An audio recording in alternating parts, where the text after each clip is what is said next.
जय हिंद एवरीवन। ये वीडियो उन सभी भाइयों के लिए है जो लोग ये एनसीसी लेना चाहते हैं। देखो यार, बहुत सारे भाइयों के मन में बहुत सारा डाउट है, तो आज के इस वीडियो से सारा डाउट क्लियर हो जाएगा। इसके पहले भी मैं एक वीडियो बना चुका हूँ कि एनसीसी कहाँ पर मिलता है, कैसे मिलता है, उसमें किस तरह से प्रश्न पूछा जाता है और उसमें क्या क्या कराया जाता है, वो सारी की सारी चीज़ें मैं बता चुका हूँ। देखो, मैं भी एक एनसीसी कैडेट हूँ, लेकिन फिर भी जैसे उस वीडियो को देखते हुए भी कुछ भाई मतलब बहुत सारा कमेंट किए था ना। कोई भाई पूछ रहा था कि भाई जैसे हमारी जब एनसीसी की भर्ती कराई जाती है तो उस टाइम कितना सीट होती है और उस सीट के लिए कितने लोग भर्ती के लिए आते हैं। और भी बहुत सारा सवाल है। बहुत सारे भाई ऐसा पूछ रहे थे ना कि भाई जब हम एनसीसी में भर्ती के लिए जाएंगे तो जो फार्म मिलता है एनसीसी वाला, उस फार्म के लिए कितने पैसे लगेंगे। और भी बहुत सारे भाइयों का सवाल था। कुछ भाई ऐसा पूछ रहे थे ना कि भाई एनसीसी कितने क्लास से मिलती है और उसमें एज कितना होता है।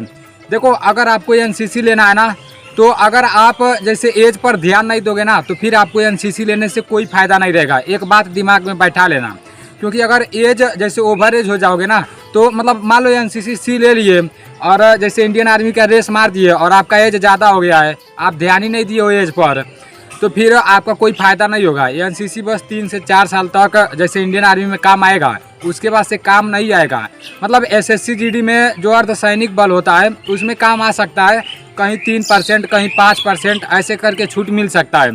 लेकिन जो आपका मेन टारगेट है ना, जो जैसे फौजी बनना आपका मेन टारगेट है ना, उसमें काम नहीं आएगा अगर एज पर ध्यान नहीं दोगे तो आप लोग एज पर ध्यान देना। मैं आपको सारी बातें बता रहा हूँ। देखो, सबसे पहला सवाल, जितने भी भाई ऐसा बोल रहे थे कि भाई जैसे इसका जैसे कितना सीट आता है एक कॉलेज में। सबसे पहले तो जितने भाइयों को एनसीसी लेना होगा, आप अपने एरिया में कहीं भी एक ऐसा कॉलेज खोजना जहाँ पर एनसीसी हो। किसी प्राइवेट स्कूल में भी एनसीसी होता है और मतलब हर जगह तो सरकारी में नहीं होता है, लेकिन कहीं कहीं सरकारी स्कूल में एनसीसी होता है। जब आपको अपना मतलब एनसीसी वाला स्कूल मिल जाएगा तो उसमें सबसे पहले आप एडमिशन कराना। अब बात कर लेते हैं कितने क्लास में एडमिशन कराएंगे। आप 9th में एडमिशन कराना। अगर 9th जैसे उस स्कूल में देख लेना कि 9th से एनसीसी है कि नहीं। एनसीसी 3 तरह से मिलती है, ये भी डाउट बहुत सारे भाइयों के मन में था। पहला नंबर तो अगर आप 8 पास करके 9 में जाओगे ना तभी भी आपको एनसीसी मिल जाएगी, लेकिन उससे आपको क्या रहेगा, ए सर्टिफिकेट मिलेगा, एनसीसी का ए सर्टिफिकेट मिलेगा, तो उससे ज़्यादा छूट नहीं रहता है। इतना आप लोग दिमाग में बैठा लेना। आपका 2 साल बर्बाद होगा। जैसे 9th पढ़ोगे तभी भी, 10th पढ़ोगे तभी भी, 2 साल आपको परेड करने जाना रहेगा, कैंप जाना रहेगा और बहुत सारा जैसे जगह जगह जाना रहेगा। तो 2 साल आप लोग अच्छे से पढ़ाई कर लेना तो ही सही रहेगा, ठीक है ना।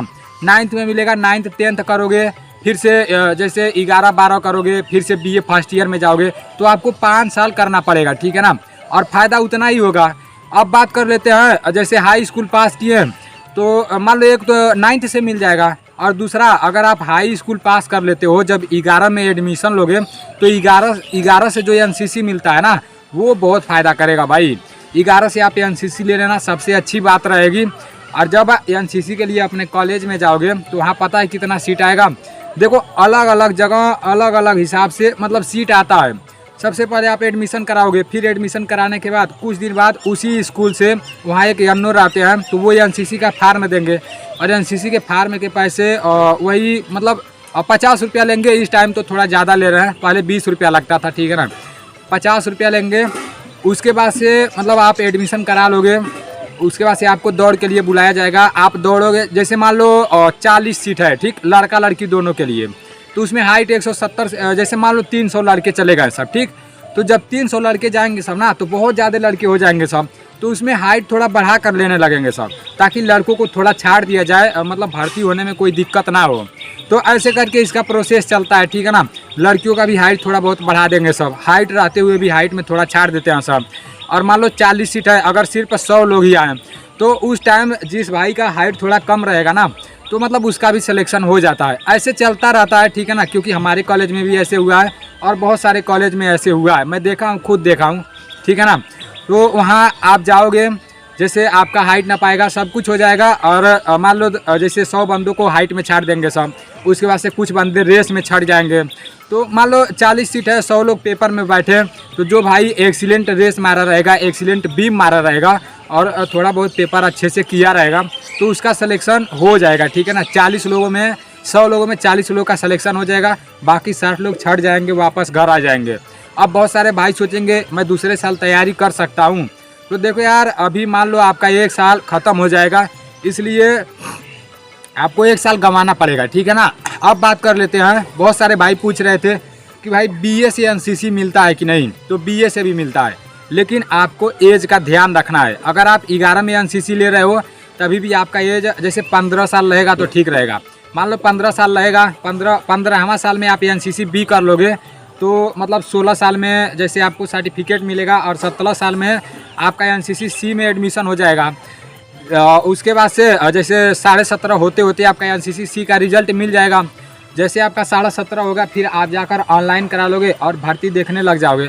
अब मान लो आप एज पर ध्यान ही नहीं दिए हो हाई स्कूल में, जैसे आपका एज 16 मतलब 17 साल से अधिक हो गया है और आप एनसीसी लेने गए हो, आपके एनसीसी मिल भी गया, आप एनसीसी 3 साल करोगे तो 17 साल एज तो है ही, और 3 साल एनसीसी करोगे तो 20 साल हो जाएगा। फिर उसका सर्टिफिकेट आप कहाँ लगाओगे भाई? जब आपका 20 साल हो जाएगा तो इंडियन आर्मी जीडी और ट्रेडमैन में कहाँ आपका ज़्यादा टाइम मिलेगा, 1-2 साल का टाइम मिलेगा, तो उसमें आपको दिक्कत हो सकता है, इसलिए एज पर ज़्यादा ध्यान देना। और जो भाई बीए वाले पूछ रहे थे ना, तो बीए में भी एनसीसी मिलता है, बीए फर्स्ट ईयर में एनसीसी बी मिलता है, जैसे बीए फाइनल करते करते आपको एनसीसी सी मिल जाएगा, उसके लिए भी आपको एज पर ध्यान देना है। अब बीए करते करते आपका एज 25 साल हो गया है तो फिर आपको एनसीसी लेने से कोई फ़ायदा होगा? 3 साल तो एनसीसी करोगे तो फिर आपका 28 साल हो जाएगा। तो इसलिए आपको एज पर सबसे ज़्यादा ध्यान देना है। आपका एज मतलब वही 14 से 15 साल के बीच में रहेगा, 16 साल के बीच में रहेगा तब चल जाएगा, ठीक है ना। 17 साल भी रहेगा तो चल जाएगा। तो आप लोग एज पर ध्यान देना। बीए में जब आप एडमिशन कराओगे फर्स्ट ईयर में ना, तो उस कॉलेज पर कराना है जहाँ बीए में एनसीसी मिलता हो। अब ऐसा नहीं है कि किसी कॉलेज पर करा लेंगे और यहाँ एनसीसी मिल जाएगा, ऐसा नहीं है, ठीक है ना। बीए में एडमिशन कराना, उस कॉलेज में एनसीसी रहेगा, आपको जैसे सब कुछ होगा। पहले दौड़ के लिए फार्म उसमें भी भरोगे, उसके बाद दौड़ के लिए बुलाया जाएगा, उसके बाद आपको बीम खिंचवाया जाएगा और तुरंत आपको ऐसा नहीं डेट नहीं दिया जाएगा कि दूसरे दिन पेपर कराया जाएगा। जिस दिन सब कुछ कराया जाएगा उसी दिन आपका पेपर भी करा दिया जाएगा। फिर उसके बाद से आप लोगों का फाइनल मेरिट आ जाएगा, लिस्ट में नाम आ जाएगा। तो मतलब 3 साल तक एनसीसी करोगे, तीसरे साल में आपको एनसीसी सी का सर्टिफिकेट मिल जाएगा। और एक सवाल और है, जैसे आपको एनसीसी बी मिल जाता है तो फिर आपको एनसीसी सी में भी डायरेक्ट भर्ती कर लिया जाता है, तो ऐसा नहीं होता है। आपको एनसीसी बी 2 साल करना है, बी का 2 साल परेड करोगे अपने ग्राउंड में जाकर, आपको पूरा वर्दी मिलेगा, बूट मिलेगा, बेल्ट मिलेगा, कैप मिलेगा, सब कुछ मिलेगा। जाओगे मतलब फील्ड में अपना पूरा तैयारी, जैसे परेड करोगे, 3 दिन परेड रहेगा, 3 दिन घर बैठोगे। जब परेड करने के लिए जाओगे तो वहाँ आपके जो एनओ रहेंगे वो आपके लिए नाश्ता लाएंगे, मतलब रोज़ का जैसे 2 समोसा दे देते हैं, कभी 2 इमरती दे देते हैं, कभी केला दे देते हैं, कभी सेव दे देते हैं। तो ऐसे करके मतलब वहाँ पर रोज़ आपको नाश्ता मिलेगा।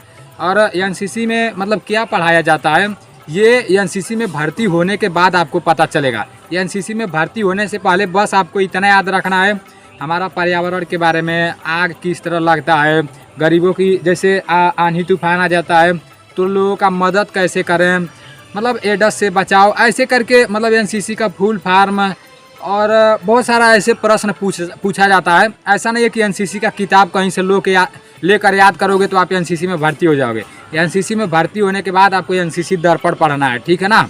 अब तो सारा डाउट क्लियर हो गया होगा। बस आपको अभी देखो एनसीसी का भर्ती होने वाला है, इसलिए आपको एनसीसी के बारे में जानना सब कुछ ज़रूरी है। अगर आप जैसे बहुत सारे लोग ऐसे थे ना, पहले किसी को एनसीसी के बारे में कुछ नहीं पता था, और जिसको एनसीसी के बारे में पता था एनसीसी लिया, 3 साल एनसीसी किया और आज वो फौजी बन चुका है। तो इसलिए आपको जानना बहुत ज़रूरी है, ठीक है ना। तो ऐसे करके इसका प्रोसेस रहता है। आप लोग अच्छे से तैयारी करना। अगर अभी भी थोड़ा बहुत डाउट होगा ना तो आप लोग जैसे पूछ सकते हो, कमेंट में बताना, ठीक है ना। मैं अलग से उस पर एक वीडियो बना दूंगा, वैसे सारा डाउट क्लियर हो गया होगा, ठीक है ना। आप लोगों को पर्यावरण के बारे में और थोड़ा लेटेस्ट जीके जीएस के मतलब पूरा याद कर लेना है, पूरा रट डालना है, ठीक है ना। हमारे वर्तमान में रक्षा मंत्री कौन है, प्रधानमंत्री कौन है, इतना ही पूछा जाता है यार। आप लोग ये नहीं पूछना इतना आसान पूछा जाएगा, यही सब पूछा जाएगा। हमारे गृह मंत्री कौन है, विदेश मंत्री कौन है, वित्त मंत्री कौन है, तो ऐसे करके प्रश्न पूछा जाता है, ठीक है ना।